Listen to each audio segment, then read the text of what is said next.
9 अगस्त 2024 इस सुबह के तकरीबन 10 बजे का समय था।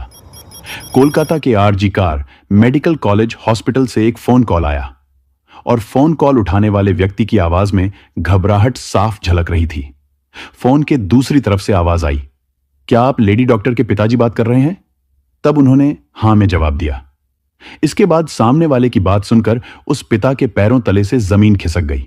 उसने कहा, जितनी जल्दी हो सके आप अस्पताल पहुंचे, आपकी बेटी की तबीयत बहुत ज्यादा खराब है। पिता को इस खबर पर यकीन नहीं हुआ। उनकी बेटी, जो एक समर्पित डॉक्टर थी, रात में बिल्कुल ठीक थी, अचानक से उसे ऐसा क्या हो गया? वह कुछ पूछ पाते, इससे पहले ही फोन कट गया।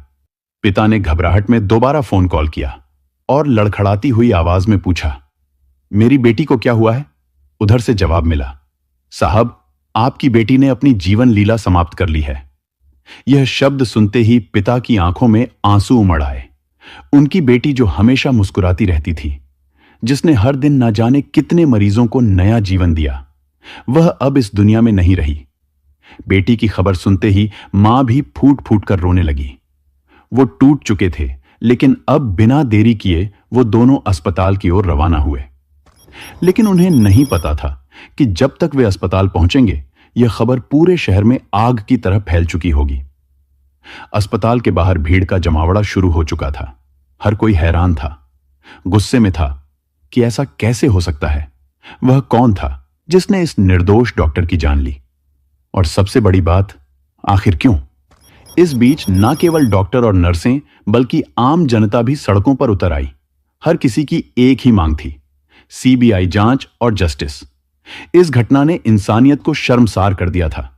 जिसने भी इस खबर को सुना, वो हक्का बक्का रह गया। लेकिन कहानी यहीं खत्म नहीं होती है। यह तो बस शुरुआत है। इस दर्दनाक घटना के पीछे छिपा सच क्या है? कौन है इस बर्बरता का जिम्मेदार और क्यों? इन सवालों के जवाब जानने के लिए हमें इस रहस्य की तह तक जाना होगा। आज की सच्ची घटना आरजी कार मेडिकल कॉलेज की है। एक ऐसी सच्ची घटना जिसने पूरे देश को हिलाकर रख दिया। यह कहानी कोलकाता की है, जहां एक बेहद मेधावी और समर्पित महिला डॉक्टर, जो चेस्ट मेडिसिन विभाग की पोस्ट ग्रेजुएट छात्रा थी और अपने पेशेवर जीवन में नई ऊंचाइयों को छू रही थी। यह महिला डॉक्टर, जिसने अपने जीवन के अंतिम क्षणों में अत्यधिक यातनाएं सही, एक साधारण परिवार से आई थी। बचपन से ही उसे शिक्षा का महत्व समझ में आ चुका था और उसने अपनी मेहनत और लगन से मेडिकल की पढ़ाई पूरी की। यह अपने माता पिता की उम्मीदों का केंद्र बिंदु बन चुकी थी और परिवार में पहली डॉक्टर बनने का गौरव हासिल कर रही थी। उसकी सफलता न केवल उसके परिवार के लिए गौरव की बात थी, बल्कि वह अपने समुदाय के लिए भी प्रेरणा बन चुकी थी। मेडिकल कॉलेज में उसने खुद को साबित करने के लिए कड़ी मेहनत की। उसे हमेशा से ही मरीजों की सेवा करने की प्रेरणा थी और उसने अपने परीक्षण के दौरान जूनियर और सीनियर्स के साथ मिलकर काम किया। वो हमेशा मुस्कुराते हुए मरीजों की देखभाल करती थी और अपने काम के प्रति समर्पित थी। लेकिन कोई नहीं जानता था कि एक दिन यही समर्पण उसे भयानक अंत की ओर ले जाएगा। 2024 8 अगस्त की रात को लगभग 11 बजे उसे उसकी मां का फोन कॉल आया। मां ने हर रोज की तरह अपनी बेटी की खैर खबर ली। डॉक्टर ने फिर मुस्कुराते हुए जवाब दिया, मां, मैं ठीक हूं।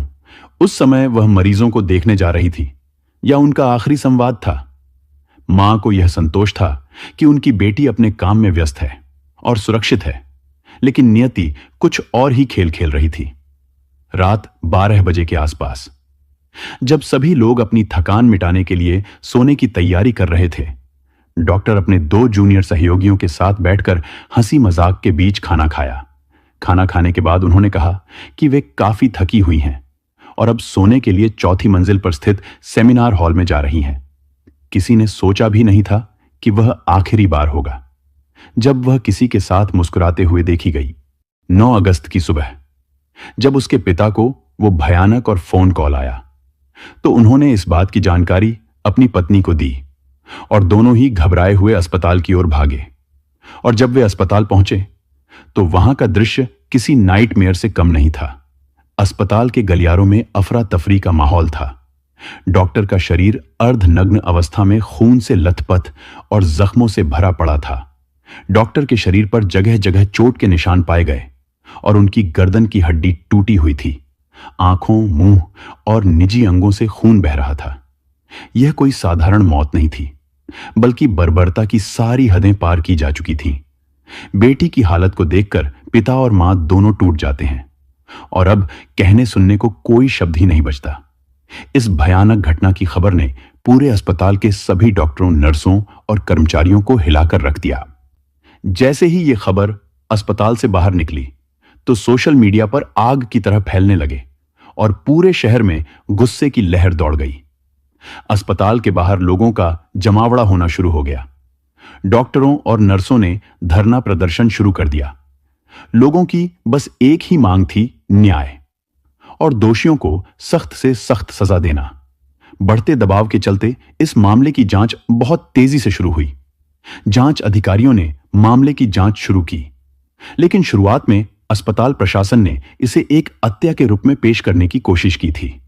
हालांकि घटनास्थल की स्थिति, महिला डॉक्टर के शरीर पर गहरे घाव और उसकी टूटी हुई गर्दन की हड्डी, यह सभी संकेत देते थे कि यह मामला साधारण तो बिल्कुल भी नहीं है, जो कि पोस्टमार्टम के रिपोर्ट ने साबित कर ही दिया था।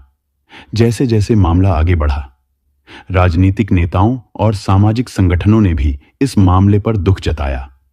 यह घटना केवल एक परिवार का दर्द नहीं, बल्कि पूरे समाज का सवाल बन गई थी। ममता बनर्जी की सरकार भी इस मामले को लेकर दबाव में आ गई थी। खैर, जांच के दौरान सेमिनार हॉल के पास के सीसीटीवी फुटेज खंगाले गए। इसमें कुछ संदिग्ध गतिविधियां देखी गईं। जांच के दौरान संजय राय नामक एक व्यक्ति सामने आया, जो पुलिस कल्याण बोर्ड में सहायक रूप में कार्य करता था। वह अक्सर अस्पताल में आता जाता था और उसे संदेह की निगाह से अब देखा जाने लगा। उसी जांच के दौरान पुलिस को सेमिनार हॉल के पास एक ब्लूटूथ डिवाइस मिला। पुलिस ने जब उस ब्लूटूथ डिवाइस को चेक करना शुरू किया तो पता चला कि वह ब्लूटूथ डिवाइस बुरी हालत में टूटा हुआ था और यह डिवाइस संजय रॉय का निकला। फिर उसे तुरंत हिरासत में लिया गया। अब संजय राय का इतिहास और उसकी गतिविधियों किसी से छिपी नहीं हुई थी। उसने कई शादियां की थीं और हर बार जब उसका मन भर जाता था तो अपनी पत्नी को छोड़ देता था। यहां तक उसकी एक पत्नी की संदिग्ध परिस्थितियों में मौत भी हुई थी। लेकिन उस समय किसी ने इसकी शिकायत नहीं की थी और वो खुद को एक पुलिस वाला बताता था। जांच के दौरान पुलिस को कई चुनौतियों का सामना करना पड़ा। संजय राय की गिरफ्तारी के बाद उसने पहले तो किसी भी अपराध को स्वीकार नहीं किया, लेकिन बाद में जब उसे कड़ी पूछताछ का सामना करना पड़ा तो उसने अपने अपराधों को कबूल कर लिया। 8 अगस्त की रात संजय राय ने शराब के नशे में धुत होकर उस महिला डॉक्टर पर हमला किया। उसने पहले उसे बुरी तरीके से मारा, फिर उसके साथ दुष्कर्म किया और अंत में उसके जीवन लीला समाप्त कर दी। उसके शरीर पर जगह जगह गहरे घाव के निशान पाए गए, जो इस बात का सबूत थे कि उसने कितनी क्रूरता के साथ महिला डॉक्टर पर हमला किया था। पुलिस ने उसके मोबाइल को भी जब्त किया और उसमें कई आपत्तिजनक वीडियो भी पाए गए, जो उसके अपराधी होने के और भी पुख्ता सबूत थे। फिर पुलिस ने संजय रॉय के खिलाफ भारतीय न्याय संहिता की धारा 64 और धारा 103 के तहत मामला दर्ज किया और अदालत में उसे पेश किया, जहां पर उसे 23 अगस्त तक पुलिस रिमांड में रखे जाने की मंजूरी मिली। बाकी अभी यह मामला चल ही रहा है, तो हो सकता है कि उसमें अभी और भी नए खुलासे हो जाएं। इस घटना ने हमें यह सोचने पर मजबूर कर दिया है कि हमारा समाज किस दिशा में जा रहा है और समाज में महिलाओं की सुरक्षा के लिए केवल कानून ही नहीं, बल्कि समाज की सोच और जागरूकता भी महत्वपूर्ण है।